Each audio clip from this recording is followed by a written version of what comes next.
Check naman natin kung nagana mga kamekaniko. Oy, nagana yung neutral light niya mga kamekaniko.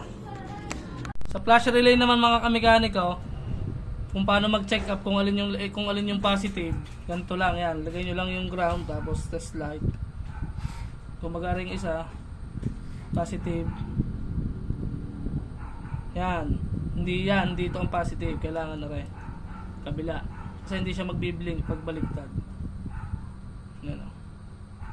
Ibig sabihin, na rin kulay pink na rin, lalagay natin sa linya natin ng positive, aring brown. Check lang natin. Tapos yung isa, yung output sa kulay blue. Papunta din sa switch. Yan. Tapos gawa nga pala tayo ng DIY harness. Ano? Napakaganda. Dito natin kinakabit sa X4. Ayan mga kamekaniko, part 9 na tayo dito sa ating nire-restore na Suzuki X4. Yan. Nagkabit na natin yung mga gulong yan. Napakita ko na dito kahapon sa inyo. Ayan.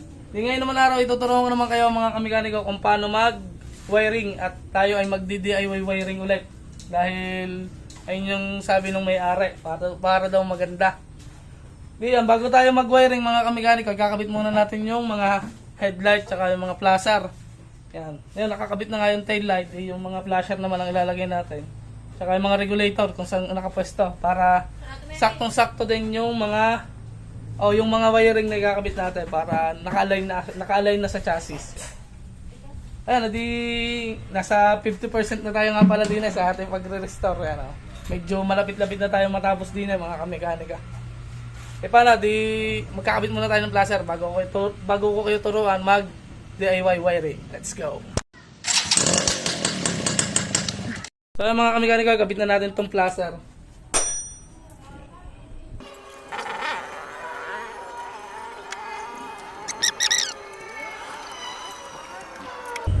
Okay na. Ganda na. Yan, ito naman ikabit natin itong panglikod.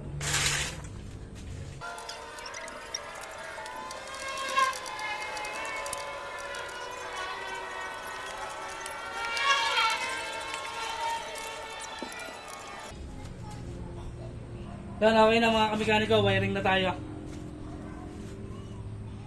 Mga kamekaniko, sa pag-wiring nga pala, yan, tuturuan ko na kayo ngayon. Ang ginagawa ko lang mga kamekaniko sa pag-wiring, kinakasa ko muna yung mga dapat. Yan, tulad na rin, din yung flasher relay, din yung regulator, tapos din yung stoplight. Ngayon, una yung gagawin, bibilangin nyo kung ilan yung kailangan yung positive papunta doon sa unahan. Ngayon, ang kailangan nating positive ay isa sa regulator, tapos isa din tapos isa doon sa stoplight, isa sa stoplight. Ngayon, yung isa ng stoplight, di may positive na yung stoplight. Ngayon, yung isa na on, pupunta naman siya sa likod. Yan. Yung isa ng stoplight. Tapos yung isa ng flasher, pupunta naman siya dito, sa unahan. Tapos yung isang positive, pupunta din sa unahan, papunta sa sian. Yan. Tapos yung isang regulator, pupunta din sa unahan. Yan, okay na. Tapos dito sa kanyang dito sa pinakang stator niya, ilan ba ito? 5. Yan, 5. Lahat yan pupunta rin doon mga kamekaniko. Yan. Pupunta din sa unahan. Ilan ba pupunta pala doon? 3 lang. 3 lang ang pupunta sa unahan kasi ari lang kulay pula, tsaka kulay blue, tsaka kulay itim. Tapos aring kulay dilaw at pula, dito nyo naman ilalagay sa regulator. Yan, dito sa regulator. Ng regulator natin ay puti at dilaw. Yan, yan. Tapos syempre, aring mga green na are, pwede ko yung kumuha sa ground, body ground, o diretso sa battery. Basta kung ano nang balak ninyong gawin. Yan. Ayan, explain ko sa inyo mamaya pagka nakapaglinya na tayo ng tigigisa papunta doon sa unahan. Yan, tsaka yung dito nga pala, yan, kumbaga yung sa flasher may ground, tsaka yung sa stoplight may ground din. Di nasa sa inyo na kung gusto niyo tigigisa, bali 3 ground yan, 3 ground. Tapos yung isa na to, running light, yan, tapos are, tig-isa rin are. Aring supply naman ng positive naman ng flasher, papunta rin doon sa unahan. Ayan, lalagyan ko lang ng wire para maituro ko sa inyo ng mas malinaw mga kamekanika bago ko balutin ng tape. Alright, lagay na tayo. Let's go.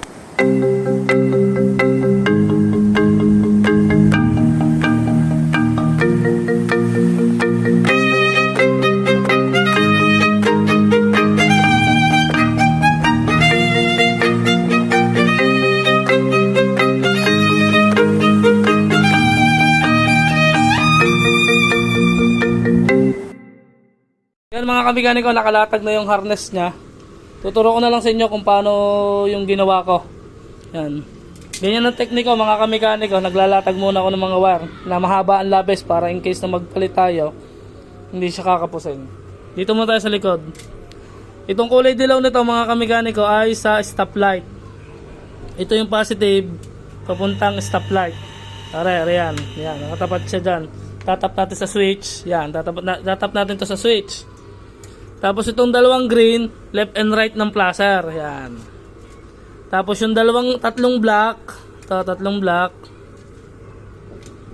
tigigisang ground. Yan. Tapos yung itong sa placer, itong green nito, dumiretso siya hanggang doon sa headlight. Dumiretso siya hanggang headlight mga kamekaniko. Yan. Dire-diretso yan. Tapos itong tatlong ground na to, yan, yung tigigisa, hanggang dito lang siya mga kamekaniko to. Kasi gaground natin siya dito sa body. Yan. Pag nag-ground tayo sa body, aray, kasama din aray. Ground din aray. Aray, dalawang aray mga kamekanika. Sasama din natin aray. Aring ground na aray din eh. Yan. Tapos aring kulay dilaw din eh sa ignition. Ignition pupunta doon. Yan. Pag nag-ground kayo, nag-body ground, maglalagay naman kayo ng isang malaki pa. Kulang pa to. Isang malaki pang wire papunta naman battery. Yan. Okay na tayo dito. Ay, ano pa pala? Brown. Aling kulay brown na aray is running light. Yan, running light. Ito ay diretso rin doon sa kabila, doon sa unahan. Papunta ding unahan. Dito naman tayo. Ayan, dito. Dito naman sa gitna, meron akong tatlong positive itong kulay brown. Ayan. Itong tatlong brown na to, papunta sa unahan. Ayan. Sa sasian. Ito ay tigigisa, flash relay, stoplight, switch, tsaka are. Ito, regulator. Ayan, tigigisa sila. Ayan. Tapos, aring dalawang blue are, ang isa nito ay sa flash relay. Yung output ng flash relay, yung nagbi-blink, doon yung ilalagay yan. Tapos, aring isang are, sa neutral light, yung kulay blue. Yan. Tapos, aring kulay dilaw na may orange, din sa ignition coil. Yan, ignition coil ng motor nyo, ng X4. Yan. Tapos, aring kulay black, syempre aring ground. Yan. Yan. Tapos yung isang black din aring isang black kong are, din sa regulator. Yan, sa regulator, sa green. Tapos aring dilaw na are, dilaw at puti ng regulator, ilalagay nyo din yan, wala lang ang wire. Lalagay natin din Din nyo ilalagay sa tigisang are. Yan, nakagayon siya. Yan, nakalagay siya doon. Tapos, itong positive na to, re-recta pa natin to sa battery. Yan, battery. Battery. Yung black after ignition, ha? After ignition tong black. Di ba? Ayos na tayo dyan. Yan, yung mga nagpuntahan lahat doon sa ulan, itatap lang natin dito sa mga switch. Yan. Itatap lang natin. Yan, okay na. Itatap ko lang mga kamekaniko para mas mapaliwanag ko sa inyo ng ayos. Ang ganyan lang naman kadali oh. Basta bawat lagyan nyo lang ng ground.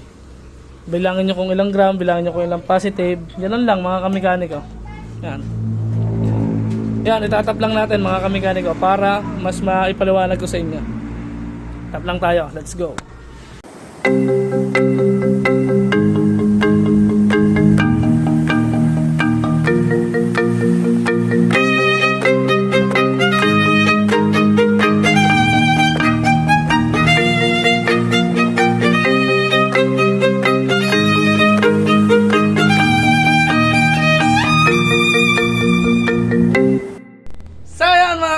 Natapos na natin i-wiring at yun, pakikita ko sa inyo yung mga wire na inilagay natin dito sa X4 at pakikita ko sa inyo bawat isa kung saan natin